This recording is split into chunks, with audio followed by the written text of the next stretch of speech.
Overwatch Season 15 is shaping up to be great, and everyone is waiting for perks to come to Overwatch 2 on February 18th, and I can't wait to try them as well. But with great power comes great responsibility. I'm talking to you, Blizzard.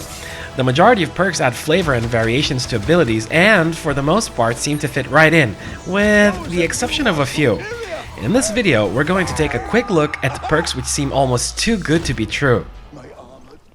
Now, of course, I expect Season 15 and even Season 16 to be balance-heavy and rebalance-heavy seasons, given the very high amount of perks introduced, which will shake up the meta like never before. But until those balance passes get done, I expect quite a bit of madness will be descending into Overwatch, and we might just see some crazy stuff going on in our games. Now, let's get into specifics and see where the most controversial changes will be happening. Now, I'm going to start off with which are, in my opinion, the strongest perks and perk combinations that will provide most value, but also where I expect to have balance adjustments. So let's dive in. All right, so the first hero we're going to be looking at that I think is going to have a much better time on the battlefield in Season 15 is Ana. So for Ana, we're gonna start with this one because this second major perk right here, using Nano Boost also casted on Ana, is literally insane. There has never ever been any time where we could have two nanos on the same team. All right, so the value from this is insane. Now, of course, you can look at this from multiple perspectives, right? The first one is that Ana could never nano herself before, right? That was a pretty big deal, right? So you could nano anyone but yourself, so you can never benefit from those effects to do more damage and take less damage. All right, now you will be getting that nano every time you nano someone else. So of course, right now, in many situations, an Ana player will consider, if they have not already, they will consider nanoing someone else if they feel that will basically offset her dying or change the fight in a certain way that is worth using the nano just before she dies.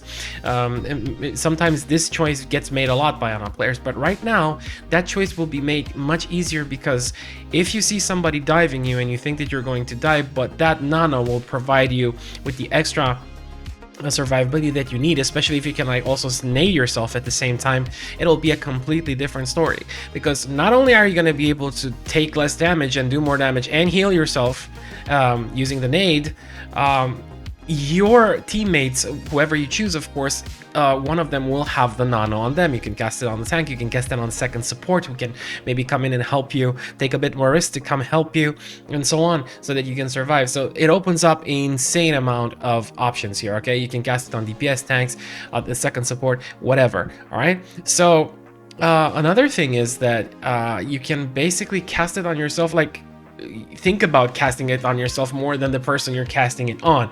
Sometimes you can get greedy with it. Like if you see a situation in which you can do a lot of damage and your tank is also going to push in, it's much more different than it used to be before, because before you could give it to your tank and your tank would do more damage, take less damage. You'd basically be in the same situation. You wouldn't get anything extra.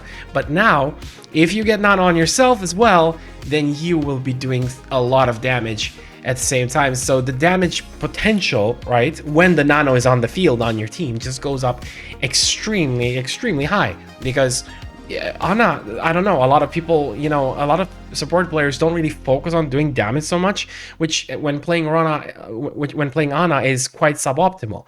But with this, you're going to be able to do a lot more. Okay, so this is going to be insane. Now, of course, a couple of other honorable mentions here when it comes to Ana are these two perks. This one, the Biotic Rifle, can crit enemies. Okay, so with this one, you can pretty much turn into a mini Widow.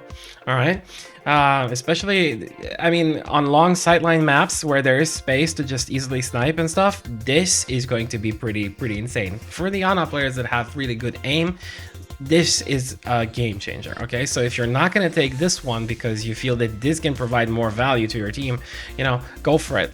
This is going to make a big difference in games if you can land those critical shots. Okay, now the second one, this one, I just wanted to mention this one as well. Of course, this one is a minor perk, so you can take it along with any of these. After exploding, Biotic Grenade bounces and explodes again for 50 damage and healing. Okay, so this is very nice, because you can basically, like, if there's a brawl going on, you throw the nade on your team, the nade bounces in front of your team and hits probably the enemy tank or whoever else is there, providing the anti effect as well.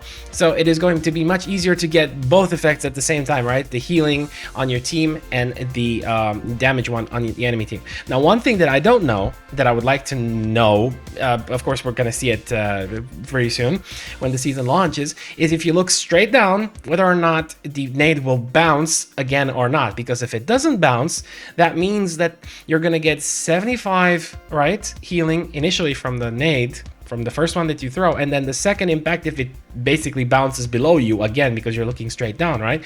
That one is also going to give you another, but it's not going to be 50 healing. It's probably going to be, I mean, it's going to be more because you're already affected by the nade from before, the first effect, right? So it's a little wonky to think about it like that, but yeah. So if this can work, if you can basically nade yourself twice, you know, if you're really low, this is gonna get you back to insta full HP, right? If the bounce works that way when you look straight down. So we're gonna have to see. Anyway, Ana, I think, has the most game-changing perks from everything that I've seen. And by the way, if you guys want to see a video with all the perks for all the heroes and a little bit of analysis and thoughts behind each and every one of them, I have a video for that as well. You can find the link in the description below. It has timestamps. You can skip to whatever hero you want, just the ones you're interested in if you don't want to watch the full video. So you can go check that out if you want. Okay, so coming in at number 2 in our top best perks ranking, I placed Symmetra, and the reason is mostly this. Advanced teleportation. Teleporter's range is increased by 50%. Mind you, this is a minor perk. Now, Symmetra is not necessarily so meta right now. It is not the most played DPS. It is pretty niche and not that many people play her, but she can provide insane value for herself and the team using, I mean, with proper usage of the teleporter. Now, this may not seem like a big deal to some people, but this will change the way the game plays out a lot, because you can now do insane traversal of map points with yourself and the team that you could not do before. And the teleporter range is already quite long right now, but it is not long enough to make insane shifts, right? Also, this is going to be very, very good for touching, right? So if you got wiped and you don't, there is very little time to touch, you know, especially if you have like a ball, but the ball wouldn't normally get there, right? You get this teleporter out, place it at the spawn room, or, you know, in a good position where you can get like max range on it, the ball will go through and go touch, or a tracer, right? This is extremely good. It opens up a lot of things.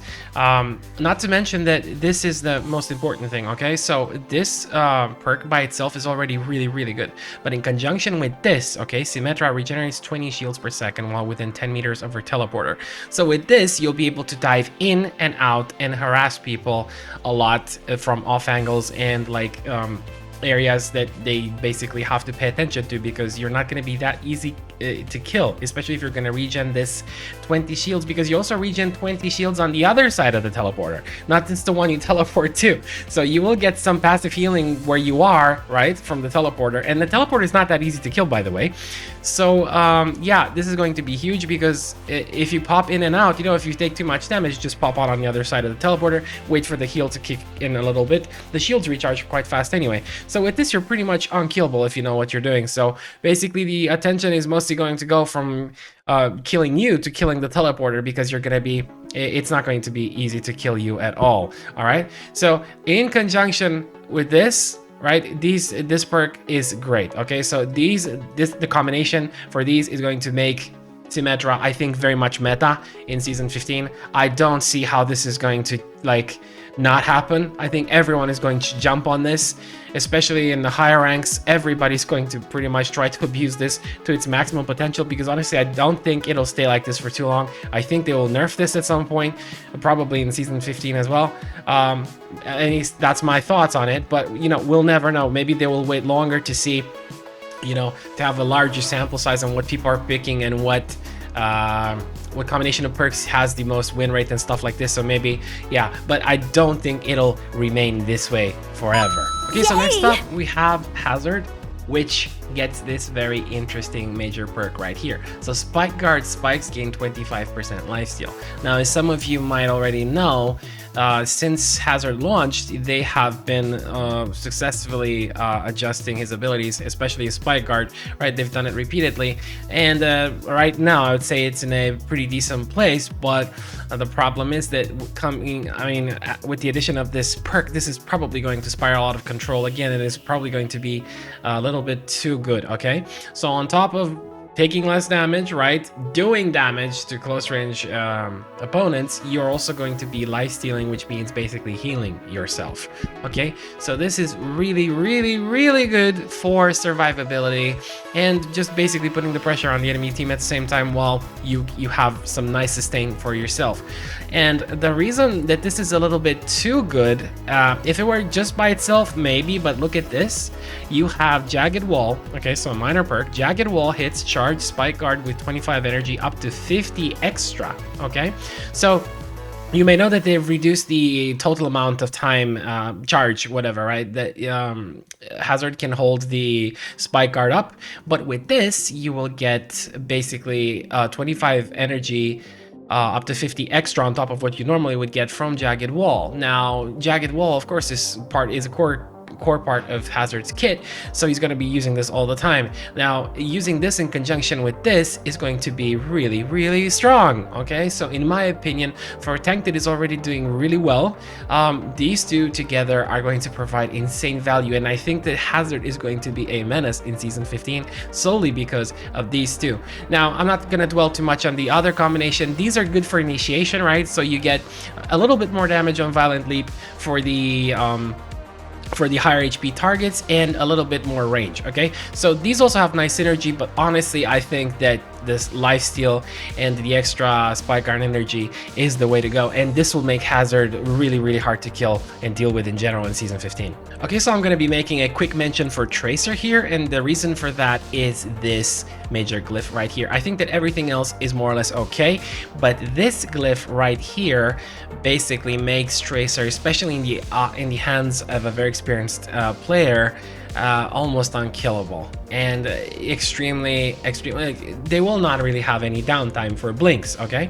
So if you know what you're doing and if you can time your blinks properly, you will be able to just, I mean, the potential of Tracer has just gone up insanely much with the addition of this perk, okay? So this opens up so much more mobility and so much more risk-taking, I would say, for Tracer in general, which I think is great. It's fun, but we'll just have to see how balanced this is, okay? So yeah, we have to see. Alright, so next up we have Torbjorn, and the reason for that is that, as you all know, Torbjorn is not just annoying to deal with by himself, but mostly because of his turret, right? So that turret can create a lot of issues in many games because it's just like a little bit of an extra player out there on the field, off-angling somewhere and just being hard to kill and distracting, right? But with the addition of these two perks, both are very good. Okay, so the first one is deployed turret's throw range is increased by 50% and it can now attach to walls and ceilings. Now this, guys, means basically that a turret can be thrown up pretty much anywhere, okay?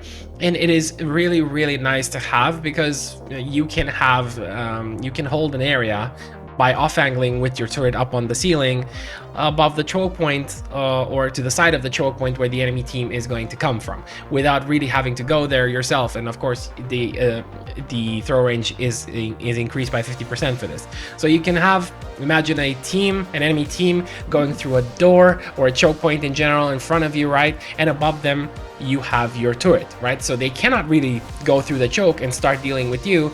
They have to choose whether or not they want to deal with you and let the turret shoot at them, or the other way around, okay? So this is really, really good, and the potential from this is really nice. I mean, this is going to make Torbjorn, if you thought Torbjorn was annoying now, until now, you're gonna be in for a surprise. Now, the second major perk is this one. Overload upgrades your turret for 5 seconds, increasing its health and damage. Now, the thing is, I've seen this on streams, and the damage increase is honestly so high that if you're not careful, this is gonna, if you're a tracer, this is gonna blow your head off in probably around 1.5 seconds. Honestly, at least that's what I saw on stream. There is this burst, there is this added burst that it does, okay, on top of what it normally does is damage. I think it's, well, luckily at least, these two cannot be, they're both major perks, so you can't have them together.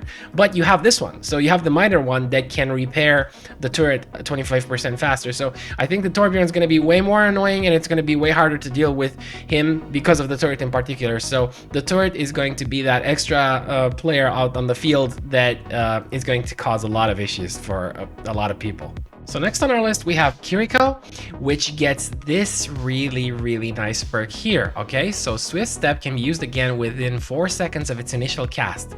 Now, this is so nice to have. I think this is one of the things that Kiriko players would only dream of, or have only been dreaming of up until now, because this is basically, I don't really know why you would not take this. I mean, I know this one is attractive as well with the Suzu. This is more situational, but this one honestly is just insane value, okay? So Swift Step being able to use, you can, for example, dive into some, you know, right now you have to be very careful. If you want to dive in and Suzu someone, you have to be very careful, especially if you're not seeing them and you don't know what's actually going on there. If you try to save someone with the Suzu and TP and Suzu, you might end up dying, and they might end up dying as well. But if you have this, okay, now you will be able to dive in and dive out, which is basically no risk to you, because the Suzu will also make you be invulnerable, right? So you go in, you Suzu, and you TP out. And this can have insane practical use, okay, in almost any game, right? Any game you can use this. And not just this, but you can, for example, like TP from side to side. So if you have like somebody flanking, okay, you can go save them or just heal them up and then go to someone else, okay, and heal them as well. So this is like absolutely insane to me. I don't know if this is going to stay this way. If it stays this way, then Kiriko is going to be really meta. She's pretty meta right now, honestly, but she lost a bit of that damage potential, so I like that they're giving her some attention, but I don't know if this is really the way to do it, because yeah, this is a little bit too useful if you ask me, but this is going to be fun to see in the season 15. I'm going to be trying it myself quite a bit. I also like to play Kiriko quite a bit, so yeah, I can't wait to see how this turns out. Yay! Okay, so next up, we're going to be taking a quick look at Sombra, because of this particular major perk over here. So Hack's silence duration is increased by 100%, but its range is decreased by 30%. Now, honestly, 30% is not that much, so you'll still be able to pull off hacks. The problem is that this extra silence duration, it may not seem like a lot in the sense that Hack's original hack silence duration is pretty short, but if you make it double, that's not going to be short at all anymore. So it's going to be quite comparable to the EMP. The thing is, a lot of heroes can survive this right now because they have escape abilities, and if you pop it really quick and you get away, you have the chance to get healed or do something yourself to survive. But the thing is, you won't be able to do that anymore. So for example, you won't be able to use like a Mei Ice Block, you won't be able to use a fade quick enough, right? So nothing is really gonna work. So this is really strong in my opinion. Okay, this is a sleeper perk. I don't know how many people were paying attention to this one, but I think Sombra is going to be much more dangerous with this one overall, because Hack does not have such a high cooldown, and it is pretty much an ability you can use throughout the game. It's pretty spammable, and yeah, I mean, this is going to make Sombra really strong. Next up, we're going to be looking at Lucio, and this perk right here, Lucio's attack speed is increased by 50% while Amp It Up is active. Now 50%, guys, is a lot, okay, especially in the hands of a Lucio who knows what they're doing. Okay, now in combination with this small perk over here, regenerate 4 ammo per second while wall riding, you can imagine the amount of extra burst and extra DPS that Lucio will be able to have. Okay, so on top of getting extra attack speed, extra movement speed, you're gonna get the attack speed from this perk, and you're gonna be pretty much reloading all the time while wall riding, which you would usually be doing anyway, right? So it's going to pretty much eliminate the need to reload. I think this is going to be insane in the hands of someone like Frogger or SK or just any really good top 500 Lucio player. This is going to turn Lucio into a little I don't know, frog killing machine. Okay, so next up we have Mei, who gets this really interesting perk over here. So secondary fire hits slow enemies by 15% for 1.5 seconds, stacking up to 30%. Now you may not think that this is a big deal, but picture the fact that once you get hit by one of these once, you're already slowed, and landing the second shot becomes way easier, especially if this target is a tank. So engaging and disengaging for tanks is going to be a pain when they're fighting against the Mei that has this perk active, and not just tanks. We will just have to see how this plays out, but I think this is extremely strong, especially because you're going to be able to also get headshots much easier on slowed targets. Now the second perk is also very good, and I have a mention to make here. So cryo freeze slows and deals 70 damage per second to nearby enemies. Now basically what this means is that when you turn into an ice block, okay, around you in a pretty big area, there will be a constant 70 damage per second effect, okay? So the thing is, I am pretty convinced that this will also yield it will also result in enemies being frozen much faster when you're ulting. So if you ult and use this right away, okay, just like they would normally if you're using like primary fire, I think this will contribute to the amount of time that they get frozen. So imagine freezing people much faster and also dealing that damage, that AoE damage to everyone at the same time. Whereas before you would just try to, like headshot the people one by one, single target. But if you can get, for example, like 2 or 3 people at the same time doing like 200 damage per second to all of them while in your ult, I think that's much better. So yeah, I think that Mei is going to be really interesting. The major perks are awesome, and so is this little small minor perk here. Primary fire's range is increased by 30%. So yeah, I think that Mei is going to be really good, and I like to see this because I'd like to see more Mei players in general. I think she's underrepresented. She's really fun to play, and this is probably just what she needed to become a little more meta. So next up, we're going to be looking at Winston, who gets this really nice perk right here, a major perk. Barrier Protector heals allies within it for 30 health per second. Now this is a lot, guys. 30 health per second is a considerable amount, especially while also being shielded. And I'm pretty sure it says allies here, but I'm pretty sure it also works for him. If it doesn't, then it's not as good, but I think it also works for him. But yeah, 30 health per second while in the bubble is going to make Winston much harder to deal with. I'm not sure if you really needed this. I mean, of course, if you want to dive in questionable areas and stuff like this where your supports might not be able to heal you or they're unwilling to heal you and stuff like this, I think this is going to make a very big difference, okay? So I really like this one, and I think this one's going to change the game a lot for Winston. Now taking a look at Orisa, she gets this interesting perk over here. So Orisa is a pretty beefy, tanky hero that also has pretty respectable damage. But looking at this javelin augmenting perk here, hold right mouse button to charge energy javelin, increasing its speed and knockback pierces enemies at full power.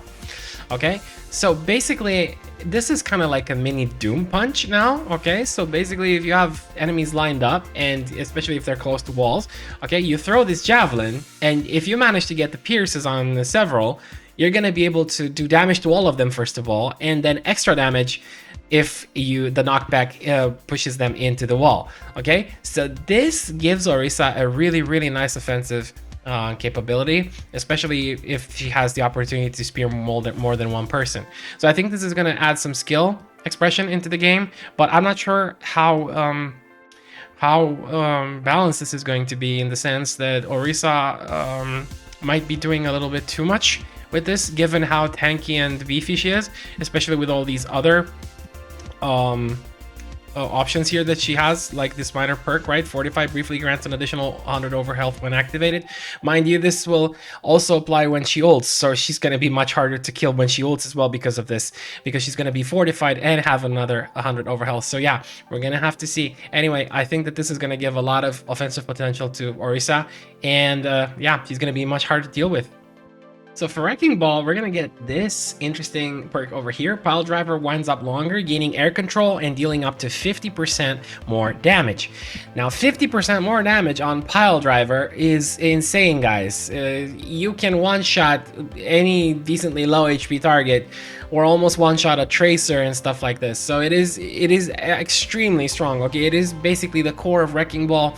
It's why it's one of the reasons he's so annoying to deal with, and it's one of his main core abilities. So yeah, 50% more damage, that is a lot, guys. So we're gonna have to see how this pans out, but I really wanted to mention it in this video because I really think this is one of the stronger perks out there coming in Season 15.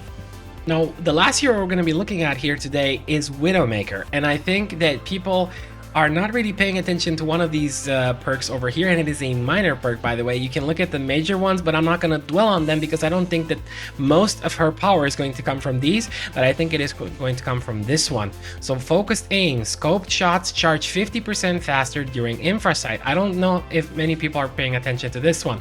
So the thing is here, you're not really gonna, I mean, you're gonna have the option now to use infra sight, not as a tool to see through walls necessarily and just see where the enemy team is. And of course, you're gonna still be able to do that, but if you have the opportunity to land a lot of shots, if the enemies are in the open, they're forced to touch a certain objective, or they're forced to, you know, fight your team, or they're basically crowd controlled or something like this, okay?